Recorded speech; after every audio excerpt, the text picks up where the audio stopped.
Finally, we've had a week without any rain. There's nothing in the forecast for at least the next 5 days either.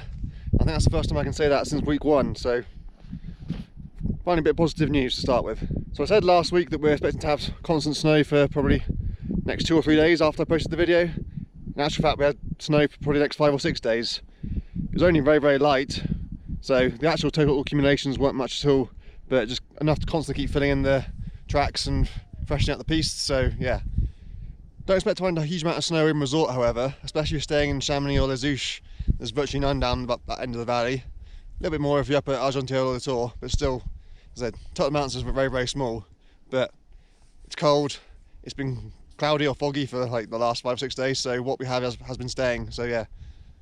Looks very wintry at the very least. So currently, on-piste conditions are about as good as they ever get up here, especially up here at the Tour. It's absolutely fantastic. Many other resorts have got great piste right now as well, because it's pretty quiet in the middle of January, not that many tourists out here, so if you're not tied to school holidays, this is definitely time of year to come out. Pretty low traffic, very little wear on the pistes.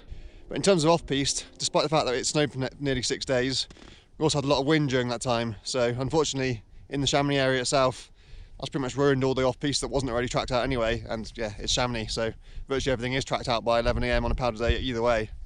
But things are slightly different in Cormier, more on that later. But yeah, if you are coming out now, leave the powder gear at home, bring the piste or the all-mountain skis and you have a much better time, because yeah, the pistes are absolutely fantastic. So barring the odd mechanical fault, virtually all lifts and pistes are open up here at the Tour, Tête de Bar and Vallorcine, over at Grand Montet and Bremont-Flagère as well. Lower down, things are still a little bit more limited. In terms of the beginner runs at the bottom of the valley, most of them are still closed, or at most they've got one run open. So Planard's has got one run open, I think Chosselet's got one run open. Except for the Vormain, which is up here at the Tour. That looks fantastic actually, it's groomed pretty much the whole width of the field, so if you're a beginner, head up to the Tour, head to the beginner piece of La Vormain, that's your best bet. And in terms of Les Ouches, most of it is open, but again, conditions are pretty patchy and scratchy low down. If you're heading over into Evasion Mont Blanc, again, much the same. With the exception of Le Contamine, most of it is all quite low down, so conditions are much the same as Les Ouches. Most runs are open, there are, however, quite a few that are still closed, but a lot of the piste low down will be pretty scratchy, pretty thin, might be the odd patch of grass poking through. So yeah, best bet if you're in Evasion Mont Blanc is to head to Le Contamine, or if you're in Chamonix, all the higher areas except Les Ouches really. Oh, and if freestyle's your thing, they're currently shaping the park up here at the Tour. So the main line itself, like the big and the medium-sized jumps, are still a long way off being finished. Probably won't be ready until half-term holidays, I'd imagine. But the extra small line is currently open, which just includes a number of small, easy rollerball kickers and a couple of boxes. And it finishes off in a nice little, easy, gentle bank slalom at the end as well. There's also a couple of boxes in the beginner area up at Flagère, but other than that, most border crosses and parks in the area are still actually closed, and they probably won't open for a while. The exception being Cormier. Unfortunately, I didn't actually take any video when I was there, but the park there looked absolutely fantastic. All the jump lines are open, rails and boxes are all open as well, and everything looks in mint condition. So I did my first Valley Blanche of the season a couple of days ago. If you're really interested to see what conditions are like at the moment, your best bet is to check out my full video, which you'll find here somewhere. But for now, I'll say it still is very much early season conditions. Indeed, it's not technically fully open yet. The arete itself is only partially equipped, so they've got a handrail down one side, but the zigzags haven't been cut yet, and there's no 2 handrails, so you still very much need axes and crampons, unless you want to ski out the gate like I did, like this. I can't really say much about what the conditions were like on the glacier, because I couldn't really see anything, but in terms of the way out, there was a press release a few weeks ago saying that there's a temporary exit up to Montenvers, which is only really suitable for mountaineers, which suggests that it would be some kind of via ferrata cables or climbing and scrambling, etc. But everyone actually seems to just be using what remains of the old stairs up to the old gondola station, even though they've been partially dismantled, as you can see. And then from there, it's still another long slog up the footpath from the top of the gondola up to Montenver. So yeah, if you do it right now, expect to be walking out for at least an hour, but putting your skins back on at the gondola station actually makes things a lot easier and a lot quicker. So as I've already mentioned, the wind has ruined much of the powder over this side in Chamonix, but it was largely a northeasterly wind, so over in Cormier they barely had a breath of wind. It's in the shelter of Mont Blanc and the Vert and everything else, so conditions over there are much, much better.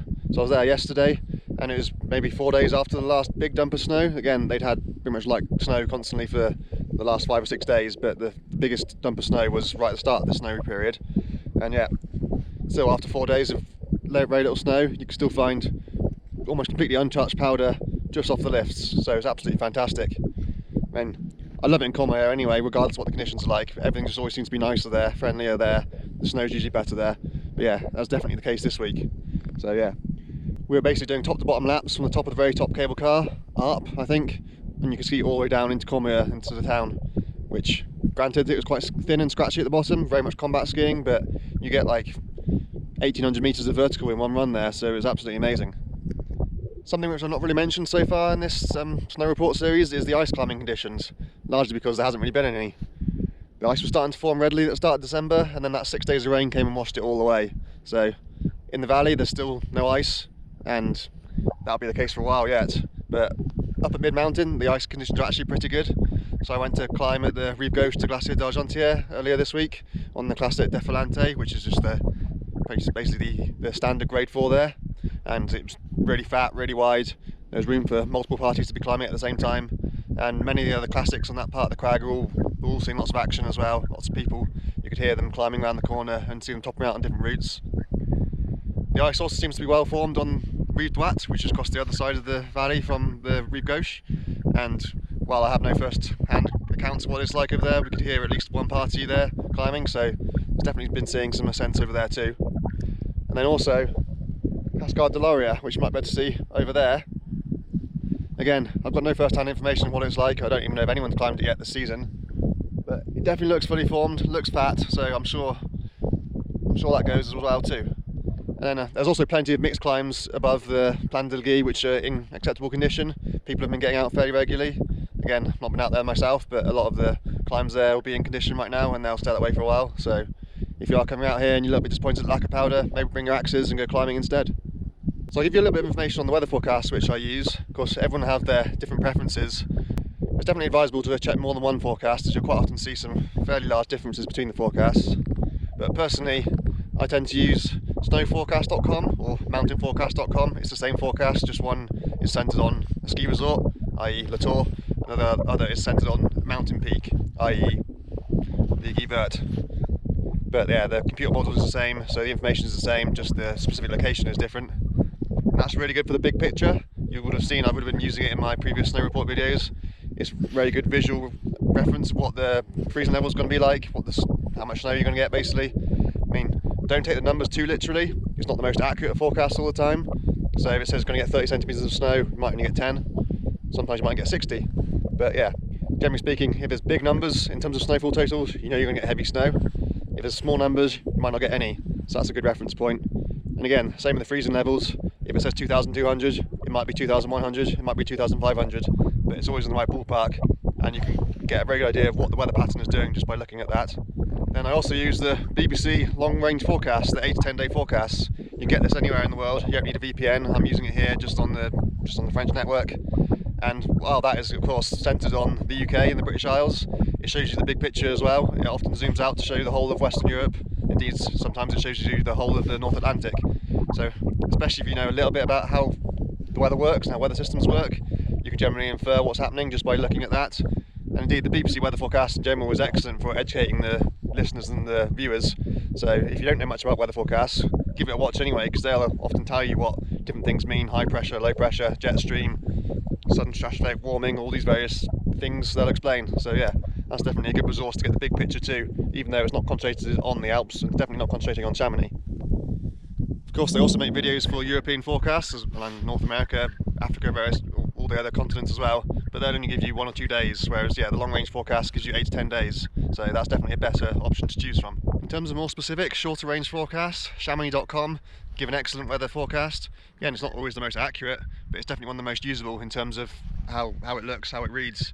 So it gives you nice icons of what the weather's going to be like across the valley, so you can see what difference is going to be like from the Aiguille Rouge to the north side of Mont Blanc and even over into the Italian side as well.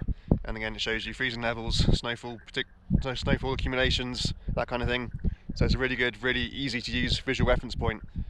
And it translates into English as well, but even if you keep it in French, you can't understand the words, you can just understand from the pictures what's going to happen. Probably the most accurate and the best forecast you can find, specifically for Chamonix for the short term, is Chamonix Meteo. Now this is done by a one-man band, a guy who basically interprets the computer models and then writes out in a lot of detail what the computer models are actually telling you and what specifically it means for the Chamonix area. So that's really useful, especially if you're climbing or skiing off piste, because it gives you specific information about specific areas. So what has the weather got in store for the next week? Well, certainly for the next 5 days, it's more of this. Blue skies, calm, high pressure.